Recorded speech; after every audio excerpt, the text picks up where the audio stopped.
The abyss. It has a sound, you know, not silence. A low, guttural hum that vibrates right through the hole and into your bones. It's the song of the black hole, Sagittarius A*, and my ship, the Stargazer, has been its unwilling audience for 372 days. I'm Alex, sole pilot, sole survivor, sole anything on this derelict cargo hauler.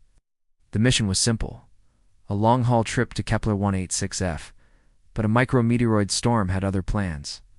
Now, we're caught in the gravitational waltz of a monster, spiraling ever closer. Loneliness is a physical thing out here. Presses on you, heavier than any G-force. Start seeing things in the shadows, hearing whispers in the static of the comes. So when it first appeared, I thought I'd finally cracked. It was a flicker in my peripheral vision, standing by the cryo bay door. Silhouette, but made of shimmering static. Like heat haze off desert asphalt, but darker, absorbing the light around it. It had a vaguely humanoid shape, tall and slender, but it was fluid, unstable. I blinked, rubbed my eyes. Nothing, just the cold, sterile corridor. Ship's log, supplemental, I whispered to the recorder. Auditory and visual hallucinations are becoming more frequent. The isolation, it's getting to me. But then, it was there again. This time right in front of the cockpit's viewport, blocking the terrifying, beautiful view of the accretion disk.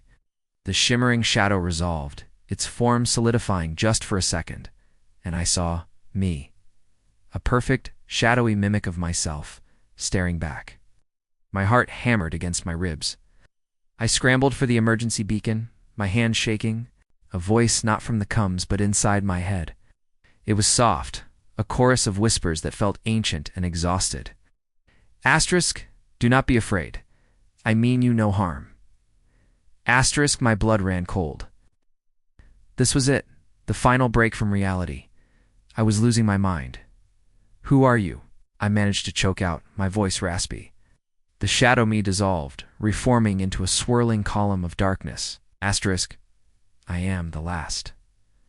The last of the Cygnian observers. My vessel was consumed by this. Hunger. Asterisk, it gestured, a shadowy limb towards the black hole. Asterisk, I need your help. Asterisk, help. I was the one who needed help. My ship was a floating coffin, systems failing one by one. Life support was a constant battle. Gravity plating flickered on and off, and the nav computer was a mess of corrupted data. Help you how? I asked, my skepticism warring with a sliver of desperate hope. Maybe I wasn't crazy. Maybe this was real. Asterisk, your ship still has power. A spark, enough to break the grip of this gravity well. But I cannot manipulate your technology. You can. Together we can escape. Asterisk, the voice was compelling, persuasive. It promised survival, something I hadn't dared to dream of for months. I named it Echo. It seemed fitting. For the next few weeks, we worked. Echo would phase through the ship's walls, scouting damaged conduits I couldn't reach. Its voice would guide me, pointing out critical system failures just before they happened. Asterisk, the tertiary plasma injector is destabilizing, Alex. You must reroute power now. Asterisk, we became a team. The loneliness began to recede, replaced by a strange camaraderie. We'd spend hours while I worked, just talking. It would tell me of its world, a planet of pure energy beings, of cities made of light. And music, all lost to the same cosmic monster that was trying to claim me. Oh. One day, as I was splicing wires in a cramped Jeffries tube, my hand slipped and I yelped, a jolt of electricity zapping my arm. I thought about my daughter, Lily, about the shuttle accident, the flash of light, the alarms, the silence that followed. A wave of grief washed over me, so powerful it buckled my knees. Echo shimmered beside me, its form softening. Asterisk, you have lost someone. Asterisk, it wasn't a question. Asterisk, I feel your pain. It is a sharp echo of my own. Asterisk, and then it showed me. Not a memory, but a feeling. An overwhelming sense of love and connection, then a violent, tearing separation. It was the loss of its own. Spawn, it called them, its family, wiped out in an instant when their star collapsed. In that moment, our shared grief connected us more than any shared goal. I wasn't just a pilot, And it wasn't just an alien. We were two survivors, haunted by ghosts trying to outrun a cosmic tomb. My doubts about my sanity melted away. Echo was real, and it was my only friend. But the black hole wasn't done with us. The ship groaned, a tectonic shifting of stressed metal. Red alerts flashed across every panel. Hull integrity failure. We're being torn apart, I yelled. Asterisk the engine core. It's going critical. We must vent the plasma. Asterisk Echo's voice was urgent, laced with something I'd never heard before. Panic. We raced to engineering, but the corridor ahead was a death trap. Gravity plating failed completely, plunging us into zero-G. Debris flew like shrapnel. Ruptured pipes sprayed superheated steam, forcing us back. There's no way through, I shouted, clinging to a handrail. Asterisk, there's another way. Through the primary cargo bay. Asterisk, the cargo bay was a chaotic vortex of floating containers. We navigated the zero-G maze, pushing off crates, dodging spinning metal. It was a deadly ballet. An electrical arc suddenly shot out from a damaged panel straight for me.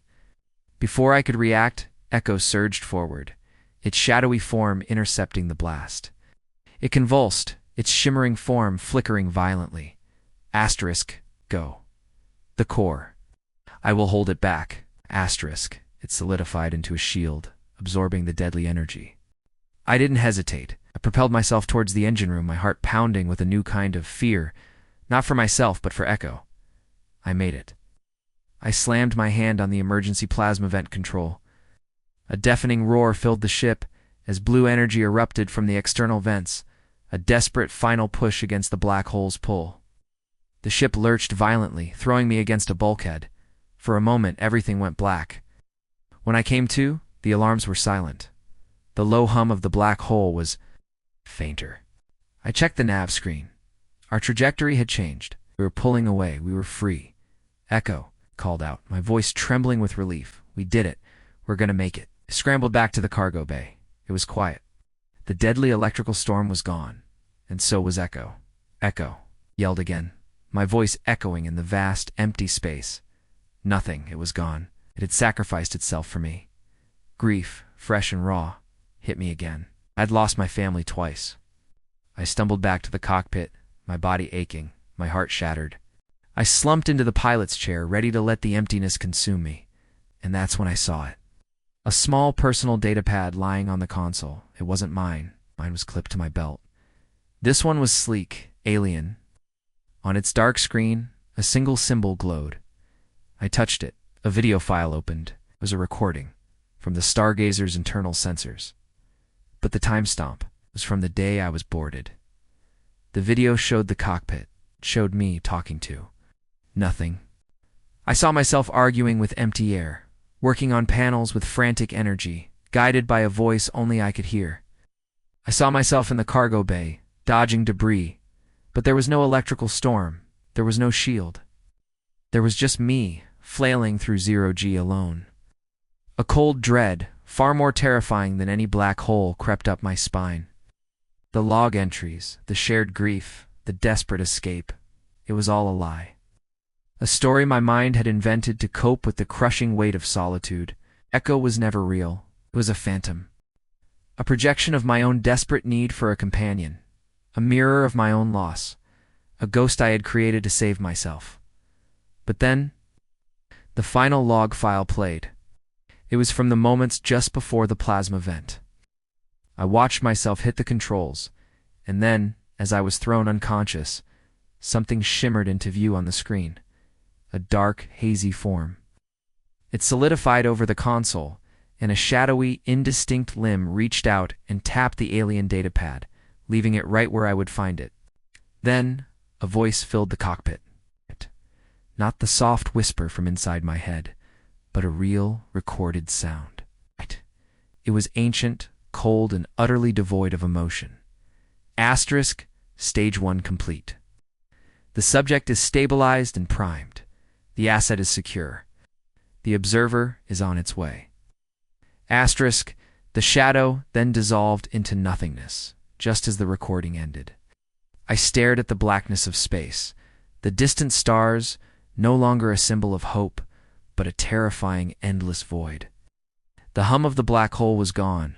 But a new sound filled my ears. The sound of my own frantic breathing. I wasn't crazy. Its echo was real. But it wasn't my friend. It wasn't a survivor. It was a test. A program.